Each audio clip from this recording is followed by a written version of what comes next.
Est-ce que vous connaissez la légende du bateau fantôme de la baie des Chaleurs au Canada? Aujourd'hui, je vais vous raconter l'histoire de l'un de nos abonnés québécois. Il s'appelle François et il a voulu nous raconter son expérience. En fait, un jour, il a vu un bateau fantôme dans la baie des Chaleurs. Et il n'est pas seul, car c'est une légende bien connue de cette région. François est donc au Québec. Il est originaire de Bonaventure, en Gaspésie, dans la baie des Chaleurs, qui est une région du Québec au Canada. Pour bien situer la baie des Chaleurs, pour ceux qui ne sont pas en vidéo et qui nous écoutent en podcast, en fait, la baie des Chaleurs, elle sépare la province du Québec et du Nouveau-Brunswick. Bon, notez que la largeur de la baie des Chaleurs, elle varie beaucoup selon où l'on se situe sur la côte.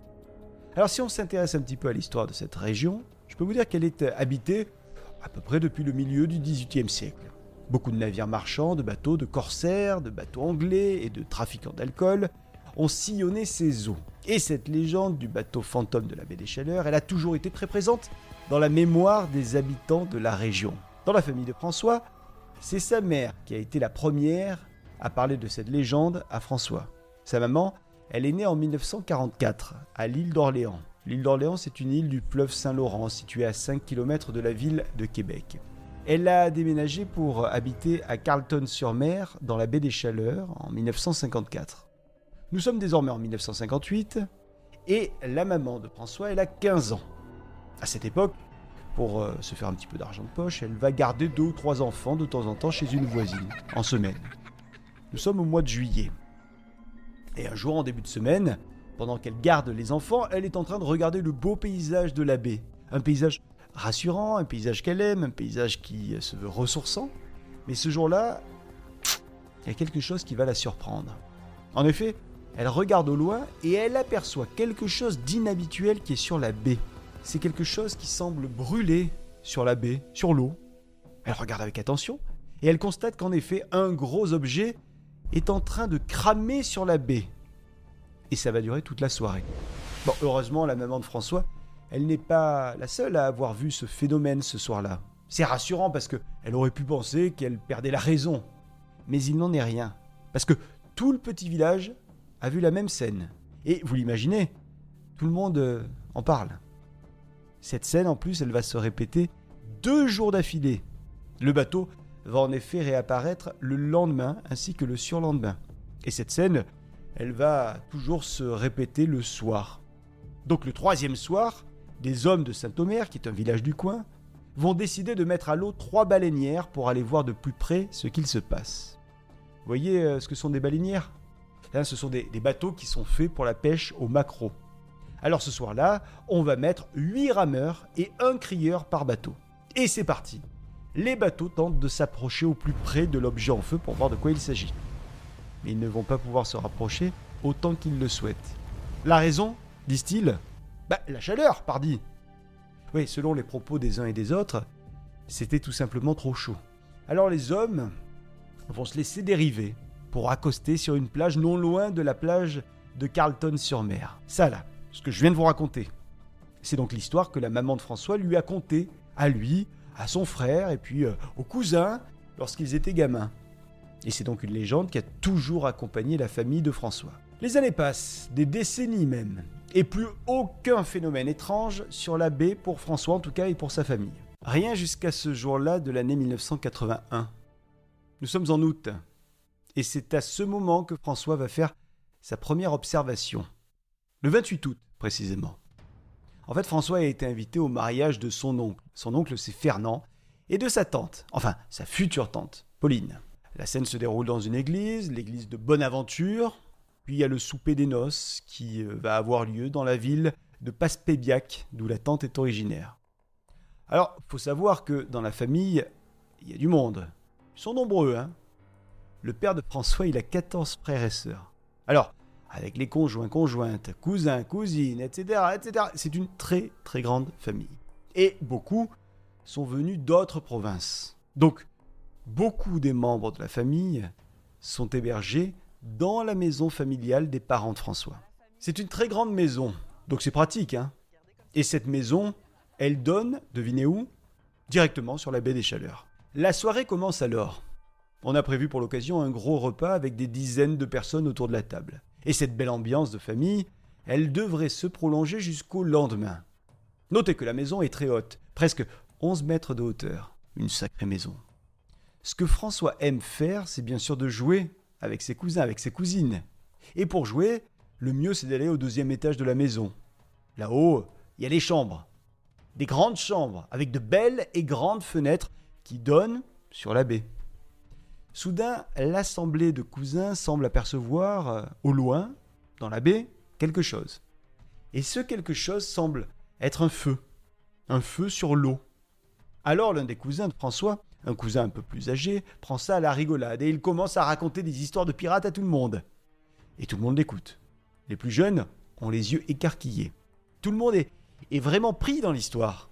Le conteur, lui, il espère bien effrayer son public. Et ça marche.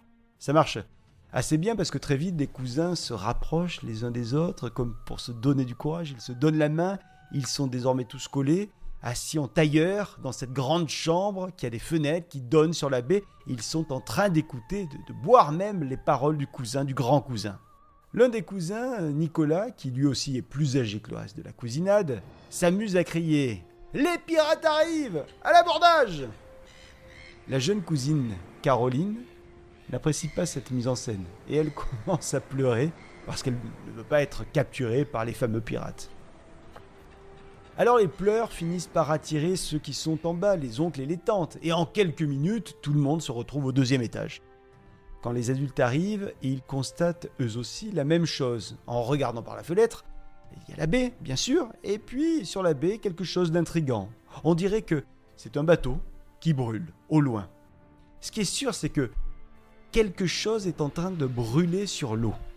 Attirés par les cris exaltés des enfants, certains adultes vont donc monter au 2e étage de la maison pour voir ce qu'il se passe, et on commence à entendre 2 mots résonner dans toute la demeure. Bateau et fantôme, forcément. En effet, tout le monde se met à évoquer cette fameuse légende régionale du bateau fantôme qui jadis brûlait dans les eaux de la baie et que la maman de François connaissait bien. Certains adultes ont presque lâché leurs assiettes et ils s'amusent à raconter à nouveau cette histoire. Certains sont un petit peu lassés de cette histoire aussi et ne montent même pas voir le spectacle, marmonnant « Oh, encore le bateau fantôme !» Les années passent et François a démarré l'école. C'est pour lui sa première année d'école et le directeur de l'école, il a pris le soin de faire un message à l'attention de toute l'école juste pour rassurer tout le monde, les professeurs mais aussi les élèves. En effet, le bateau fantôme a été vu quelques jours auparavant. Alors selon M. Lacroix, il ne faut pas s'en faire. Après le message du directeur, voici la maîtresse d'école de François, Madame Jacqueline Arsenault. Elle aussi, elle fait un long monologue aux élèves. Un discours dans lequel elle va parler du bateau fantôme. Alors, imaginez, pour qu'un directeur d'école prenne le temps de parler aux écoliers, pour qu'une maîtresse d'école prenne le temps de parler aux écoliers de toutes ces apparitions, de ce fameux bateau fantôme, on peut se demander que sont véritablement ces apparitions. Et surtout, est-ce que le bateau fantôme est un bateau qui vient de manière très ponctuelle, ou de manière régulière en tout cas? Bon, quoi qu'il en soit, je peux vous dire qu'à la récréation, les enfants ne parlent désormais plus que de cette histoire du bateau fantôme. Et comme François, il l'a vu de ses yeux vus, ce bateau fantôme, eh bien tous les camarades lui demandent de raconter l'histoire. Et il la répète à l'infini, cette histoire, et tout le monde l'écoute dans la cour de récré. Je peux vous dire que François, il est devenu une star. Il est fier que ses camarades soient autour de lui et l'écoutent avec cette attention. Les années ont passé, et nous sommes désormais en 1993. François, il a 18 ans.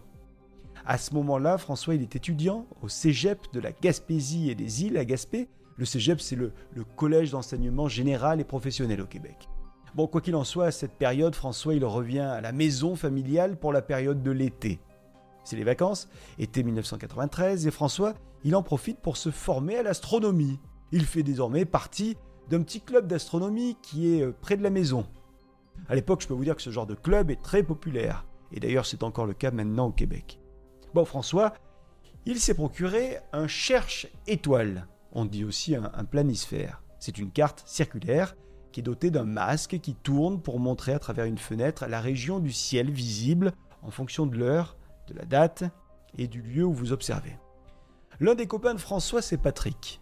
Patrick, c'est un féru d'astronomie, un passionné. Et comme il fait ça depuis très longtemps, on va pas se mentir, il est meilleur en astronomie que François. Alors pendant l'été, François et Patrick se retrouvent souvent pour aller observer les étoiles ensemble, dans l'un des plus beaux endroits de leur village. C'est un endroit merveilleux, parce qu'il n'y a pas trop de lumière proche, il n'y a pas de lampadaire, et c'est un quai de pierre qui les accueille, un quai de pierre qui fait plusieurs centaines de pieds et qui est dans la baie. Il sert de brise-lame pour le courant, pour les bateaux de pêche. Un soir de cet été, les deux compères décident donc de s'y rendre pour observer le ciel. Comme d'habitude, on recule la camionnette jusqu'au bout du quai, puis on sort les chaises de camping qu'on déplie, histoire que l'assise soit confortable. Mais ce soir-là, il y a un élément qui est un petit peu particulier. C'est pas comme tous les autres soirs. Non, en effet, on dirait qu'il y a un truc qui brûle au loin, sur l'eau. François et Patrick se mettent à observer la scène avec plus d'attention. Et ils commencent à se demander si ils ne devraient pas appeler la sécurité civile. Ouais, mais nous sommes en 1993. Donc à cette époque-là, pas de portable dans la poche du pantalon. Alors les deux amis, ils se disent que c'est pas très grave de toute façon. Encore une fois, ça doit être le bateau fantôme. François et Patrick, ils vont continuer leur observation pendant un bon moment. Ils se demandent à combien de mètres ils sont, ou peut-être à combien de centaines de mètres, ou de kilomètres ils se trouvent de cet élément bizarre. Mais déjà que c'est un peu dur de déterminer la distance d'un feu sur l'eau en pleine journée, alors imaginez dans l'obscurité, c'est quasi impossible. Phénomène étonnant quand même, pendant que le bateau brûle sur l'eau, il semble bouger. Ce soir-là, le courant se déplace vers l'est et le bateau dérive. Et petit à petit, il se rapproche vers François et vers Patrick. Au fur et à mesure que la soirée se passe, le bateau semble avoir tourné à 45 degrés. Il y a un autre élément qui est intéressant. Les deux garçons vont apercevoir 3 pics sur le haut du bateau. 3 pics qui brûlent et qui donnent la lettre W, dont la pointe du centre serait plus haute. Selon Patrick et François, le bateau fantôme est donc un 3-mâts. Alors, François et Patrick, ils vont observer les étoiles une bonne partie de la soirée. La scène aura duré, selon François, quand il me le raconte, environ 1h30 ou 2 heures. Figurez-vous que pendant tout ce temps-là, Patrick va faire la remarque suivante à son ami François. Tu trouves pas que ça sent la fumée ? Il y a une odeur bizarre, non ? Et François aussi, il est d'accord pour dire qu'en effet, il y a une curieuse odeur de cramé. Ça sent le bois qui brûle. Pas une odeur de plastique brûlé, hein. Non, on est sur une véritable odeur de fumée de bois. Odeur qui va disparaître d'un coup, d'un seul. Quasiment en même temps que va disparaître le bateau. Pas d'explosion, pas d'éclair, pas de bruit. Mais à un moment, les deux amis vont juste se retourner et le temps que leur regard arrive sur le bateau, eh bien, ce dernier a déjà disparu. Imaginez un peu la scène. Je suis même pas en train de vous dire que le feu s'est éteint tranquillement. Non, François assure que le bateau a tout simplement disparu d'un coup. Entre 94 et 98, François, il est à l'université Laval, dans la ville de Québec, où il est allé étudier. Ce sont des études en administration des affaires qu'il suit. À cette époque, François a un appartement d'étudiant, un petit appartement dans lequel il se sent bien. Donc, il ne revient que très rarement en Gaspésie dans la maison familiale. Et il faut bien payer l'appartement, donc François, il alterne entre les cours et son boulot d'étudiant. François, il aime bien aussi aller à la bibliothèque Malenfant de l'université Laval. Et pour cause, c'est la plus vieille université francophone en Amérique du Nord. Donc, elle possède de nombreux trésors. François, lui, il a toujours adoré la recherche et l'histoire, donc il y passe beaucoup de temps à feuilleter tous les bouquins. Il est surtout dans la section des livres rares et des thèses. Bref, un jour, en fouillant entre les rayons de cette bibliothèque, François tombe sur une thèse de maîtrise. Le sujet de cette thèse, les bateaux fantômes. Alors, l'œil de François est immédiatement attiré par ce livre et il décide de consulter l'ouvrage sur place. La thèse en question, elle date de 1976. Ça fait un paquet d'années donc. Et dans cette thèse, il est question, bien sûr, de la légende du Hollandais volant, parfois appelé le voltigeur hollandais. C'est le plus célèbre des vaisseaux fantômes. C'est un mythe qui a souvent été utilisé par les écrivains dans leurs récits d'aventure. On parle également dans cette thèse d'autres bateaux fantômes, et notamment de celui qui hante l'esprit de François, le fameux bateau fantôme de la baie des Chaleurs. L'auteur de cette thèse est une chercheuse du Nouveau-Brunswick. Cette chercheuse a notamment été la directrice du lieu historique national de la bataille de la Ristigouche. La bataille de la Ristigouche, c'est une célèbre bataille à coups de canon entre les Français et les Anglais au XVIIIe siècle. Bref, cette chercheuse, ce n'est pas n'importe qui. Alors, François, il a pris le temps, pour nous, pour cette petite histoire, d'appeler l'université, maintenant là, pour essayer d'obtenir le numéro de la chercheuse. Malheureusement, le temps a passé et cette dernière est désormais malade, et puis en plus, elle est sacrément âgée. Alors, c'est le fils de la chercheuse qui a répondu au téléphone, et il a répondu aux questions de François surtout. Et il lui a confirmé à François au téléphone que sa maman lui parlait à l'époque toujours de bateaux fantômes, dont bien sûr celui de la baie des Chaleurs dont on est en train de parler. Alors lui, le fils, il avoue à François qu'il n'y avait jamais cru à ces histoires de bateaux fantômes. Il avait beaucoup de respect pour le métier de sa maman, mais pour le bateau fantôme, il fallait un peu repasser. Ouais, jusqu'au jour où lui-même il a aperçu le bateau fantôme. Ce jour-là, il est sur le bout d'un quai, ça c'est ce qu'il raconte à François. Il est sur le bout d'un quai de Carleton-sur-Mer. Il est en train de boire des bières avec des potes. Soudain, le bateau fantôme en feu sort des brumes. Alors, il y est avec des amis sur le quai, donc il n'est pas le seul à ne pas en revenir de ce qu'il est en train d'observer. Tous sont face à ce bateau mythique. Enfin, un bateau. Est-ce vraiment d'ailleurs un bateau ? Ou est-ce une maison ? Ou est-ce un bâtiment peut-être ? Enfin, ça, ils ne le savent pas.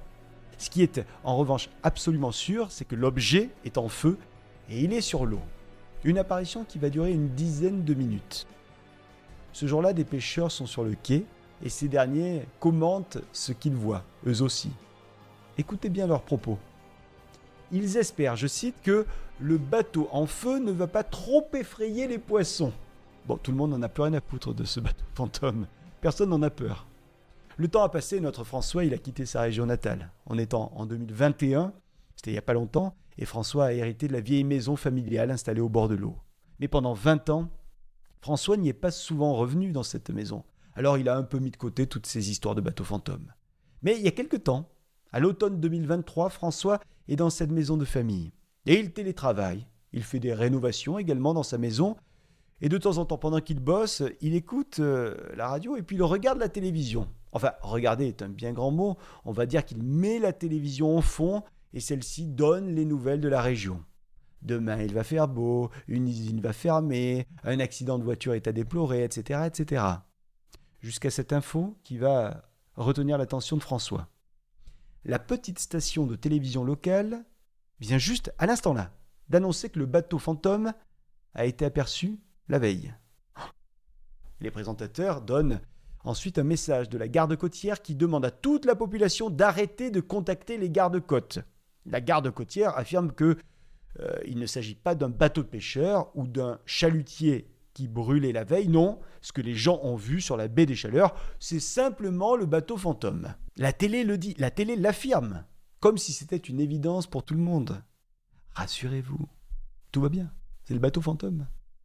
Les journalistes ajoutent que le bateau a été aperçu en face du village de Caplan, qui se situe entre Bonaventure et Carleton-sur-Mer. Et ils demandent aux téléspectateurs d'arrêter d'appeler les services d'urgence et la sûreté du Québec, c'est-à-dire la police provinciale qui gère le territoire. Bon, vous imaginez bien que François n'est pas resté impassible avec cette info. Il a donc contacté la télé locale. Encore une fois, il l'a fait un peu pour nous. Le journaliste à qui il va parler va lui dire qu'une rumeur court et que certaines personnes pensent que peut-être la boule de feu qui a été observée serait un avion qui se serait écrasé dans la baie. Alors ouais, en effet, il y a bel et bien un aéroport. L'aéroport est à Bonaventure. Sauf qu'aucun appareil n'a été porté disparu ce jour-là. Alors toutes ces apparitions de bateaux fantômes, elles sont vraiment mystérieuses. Ça, c'est peu de le dire.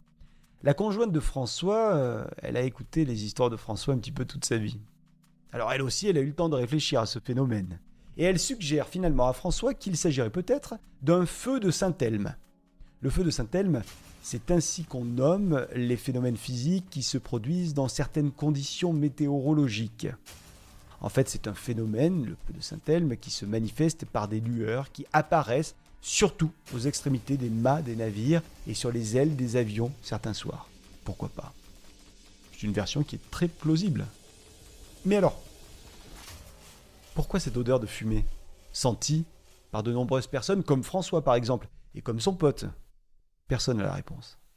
Quoi qu'il en soit, ce phénomène a été vu dans plein d'endroits différents du Québec, puisqu'il y a eu des apparitions entre Carleton-sur-Mer et Bonaventure. Le bateau aurait aussi fait des apparitions jusqu'à l'Anse à Beaufils.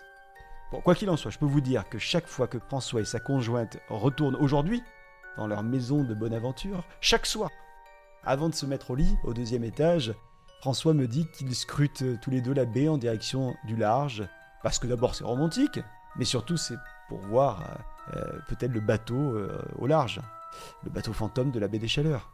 Et si le bateau ne pointe pas le bout de son nez, alors le couple s'endort, bercé par le bruit du ressac de la baie des Chaleurs sur les rochers.